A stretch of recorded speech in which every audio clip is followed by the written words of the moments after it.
నువ్వు ఏ తీర్మానం చేసుకోకపోతే నా ప్రభు ఏడుస్తాడు.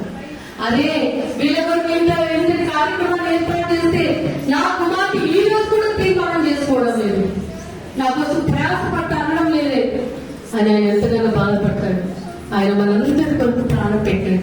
ఆయన ఎంతో ప్రయాసపడి తన ప్రాణాన్ని మన కొరకు ఆయన అర్పించాడు. సిలువలు, కలవరి సిలువలు ఆయన రక్తం కాచాడు. ఆయన కాళ్ళలో మేకులు, ఆయన చేతుల్లో మేకులు, తలలో ముళ్ళ తీయటము ఎంతగా ఆయనను బాధించారంటే అయినా కూడా మన దేవుడు అందరినీ క్షమించేశాడు.